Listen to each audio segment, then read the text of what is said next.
Hello guys. आज हम अपना नया चैप्टर स्टार्ट करने वाले हैं, चैप्टर 2 मैनुअल टेस्टिंग का क्वालिटी। इसमें हम क्वालिटी के बारे में पूरा डिटेल समझेंगे, उसकी डेफिनेशंस क्या है, उसके परसेप्शंस क्या है, क्या फैक्ट और कल्चर जो फॉलो किए जाते हैं क्वालिटी के अंदर। एक QMS होता है, QA और QC, उनके बीच में डिफरेंस समझेंगे, उनकी डेफिनेशंस को समझेंगे और हर एक स्टैंडर्ड सेट किए जाते हैं वर्ल्ड वाइड, जैसे हम ISO, IEEE इन सब का एक स्टैंडर्डाइज डेफिनेशन वगैरह समझेंगे क्वालिटी से रिलेटेड। तो चलो आज हम स्टार्ट करते हैं चैप्टर 2।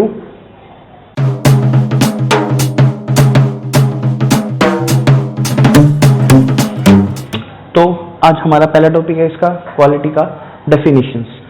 हर एक पर्सपेक्टिव से दो अलग अलग डेफिनेशन बनती है, हर एक का जैसे ह्यूमन की साइकोलॉजी है कि हर एक को अलग अलग नज़रिए से देखता है, तो इस तरह से क्वालिटी की भी दो अलग अलग नज़रिए से देखा जाता है। एक कस्टमर के पॉइंट ऑफ व्यू से देखा जाएगा, एक डेवलपर्स के पॉइंट ऑफ व्यू के, मतलब जो प्रोडक्ट है उनके बीच से। तो कस्टमर बेसिकली क्या चाहेगा कि वो जो सॉफ्टवेयर उसको डिलीवर हुआ वो फिट फॉर यूज़ हो, तो software should be fit for use है। और वो क्या चाहेगा, दूसरा वो चाहेगा कि इस जो सॉफ्टवेयर है मैं अपना डेली यूजेस पे अब इसको वर्क कर रहा हूँ सॉफ्टवेयर के पे, इसके अंदर कोई बग ना आए मुझे। जैसे आप कोई मोबाइल यूज़ कर रहे हैं तो मोबाइल के अंदर बार बार क्रैश ना हो एप्लीकेशंस, तो आप यही चाहोगे। तो बेसिकली आपकी जो डेली यूजेज हैं सॉफ्टवेयर की, जैसे व्हाट्सएप हो गया, फेसबुक है, एक्सेट्रा जो भी आप यूज़ करते हो, उनके अंदर कोई बग ना मिले आपको। तो basically customer point of view तो ये हुआ। और डेवलपर पॉइंट ऑफ व्यू क्या हुआ, सॉफ्टवेयर जो डेवलप किया जा रहा है वो कस्टमर की रिक्वायरमेंट जो थी मेंशन की थी वो उनको मेट कर पा रहा है या नहीं कर पा रहा। बेसिकली क्या होता है, कोई हायर मैनेजमेंट एंड DAs मिलके एक रिक्वायरमेंट्स सेट करते हैं क्लाइंट्स के साथ बैठ के, और फिर उसके अकॉर्डिंगली एक डॉक्यूमेंट्स प्रिपेयर करते हैं। फिर उस डॉक्यूमेंट के अकॉर्डिंगली डेवलपर उस सॉफ्टवेयर को बना रहा है या नहीं बना रहा, ये डेवलपर पॉइंट ऑफ व्यू के अंदर आता है। तो software should be developed using a software design techniques, और जो सॉफ्टवेयर डेवलप किया जा रहा है कि जो स्टैंडर्डाइज किए गए हैं क्लाइंट रिक्वायरमेंट के बाद से टेकआर्क्स ने, तो उसके अकॉर्डिंगली हम सॉफ्टवेयर बना रहे हैं या नहीं बना रहे, और उसकी क्वालिटी को उसको मेंटेन कर पा रहे हैं या नहीं कर पा रहे। सो बेसिकली तो दो तरह से डिवाइड हुआ, अब हमने उनको डिटेल्स में समझा। नेक्स्ट टॉपिक है हमारा क्वालिटी इन परसेप्शंस। परसेप्शंस का मतलब होता है कि बिलीफ, जो लोग सोचते हैं कि उसको मानते हैं, वो क्वालिटी की परसेप्शन। तो क्वालिटी के अंदर क्या माना जाना चाहिए उसके बारे में हम पढ़ेंगे। सबसे पहला होता है treating every customer with respect and integrity. तो कोई भी जब हम क्वालिटी डिलीवर कर रहे हैं तो उससे पहले हम ये मानते हैं कि जो हमारा कस्टमर है उनको हम रिस्पेक्टफुल वे से ट्रीट करें और इंटीग्रल हो गए अपने वर्क को करें। ये क्वालिटी का एक बहुत इंपॉर्टेंट पर्सपेक्टिव होता है। इंटीग्रिटी का मतलब होता है कि अगर आपको कोई देख भी नहीं रहा है फिर भी आप उनको अच्छी तरह ट्रीट करें, इंटीग्रल रहे अपने रिलेटेड। क्वालिटी के अंदर ये एक मोस्ट इंपॉर्टेंट फैक्टर है, रिस्पेक्ट से करना और इंटीग्रल रहना अपने काम से रिलेटेड अपने कस्टमर के साथ।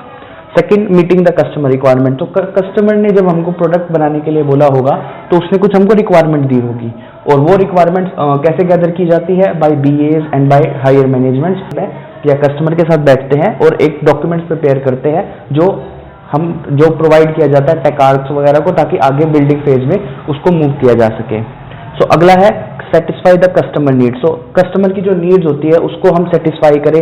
जैसे उसने कोई एप्लीकेशन बनाने के लिए बोला, लोकेशंस वगैरह जो उसको मिला है, आफ्टर डिलीवरिंग द प्रोडक्ट, जो कस्टमर ने जो रिक्वायर्ड मांगा था अपने सॉफ्टवेयर के अंदर, वो उसको मीट कर पा रहा है या नहीं कर पा रहा है, ये basically satisfy in customer needs का पार्ट आता है। जैसे कुछ व्हाट्सएप है, व्हाट्सएप एक रिक्वायरमेंट आई थी उनकी, उन्होंने और व्हाट्सएप डेवलप किया गया। आफ्टर डेवलपिंग द व्हाट्सएप, जो एंड यूजर है उसको कोई कस्टमर को कोई परेशानी महसूस ना हो, इसलिए कस्टमर सेटिस्फेक्शन बहुत इंपॉर्टेंट पार्ट फॉलो करता है क्वालिटी इन परसेप्शंस के अंदर। फोर्थ टॉपिक है डिलीवरिंग द राइट प्रोडक्ट। जो हमको प्रोडक्ट मिला है, कस्टमर ने जो हमको रिक्वायरमेंट वगैरह दी है, अब कस्टमर को मैंने दिखा दिया है चलाकर, अब फाइनल में जब हम उसको प्रोडक्शन के अंदर लाइव कराते हैं, जो कस्टमर को उसको यूज करने वाले एंड यूजर्स, उसको प्रोडक्ट बहुत ही राइटली डिलीवर हो, उसके अंदर कोई बग्स ना हो। ये बेसिकली ये सब परसेप्शंस होती है जो हम क्वालिटी के अंदर मेंटेन करके रखते हैं। हमारा नेक्स्ट टॉपिक है quality in facts and culture. Basically क्या होता है कि हर एक कंपनी एक कल्चर बना के चलती है, हर एक रोल से एसोसिएटेड। डेवलपर्स के लिए अलग कल्चर होगा है, इसी तरह अब जो टेस्टर होंगे उनके लिए अलग कल्चर होगा, जो मैनेजमेंट में लीडरशिप रोल पे है उनके लिए अलग कल्चर होगा। बेसिकली एक KRA डिसाइड किया जाता है हर लेवल टू लेवल वाइज।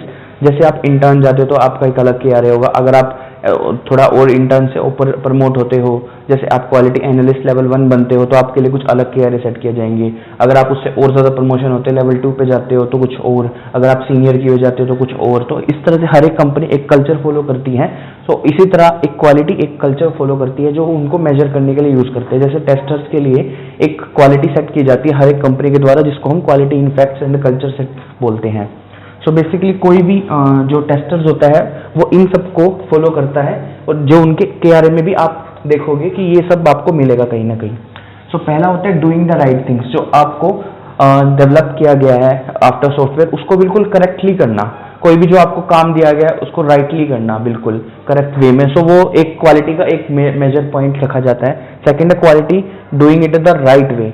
एक जो हमको प्रोसीजर फ्लो दिया गया है उसको हम फॉलो कर रहे हैं या नहीं कर रहे।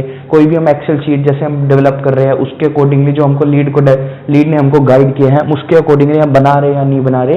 सो ये भी उसका एक पार्ट होता है क्वालिटी को मेजर करने का। Doing it the right in the first time. आपने ये बहुत बार सुना होगा कि आपको बोला जाता है कि आप पहली बार जो काम कर रहे हैं क्वालिटी के अंदर वो हमेशा परफेक्शन की तरह होना चाहिए, इसलिए और वो पहली बार में ही करेक्ट होना चाहिए।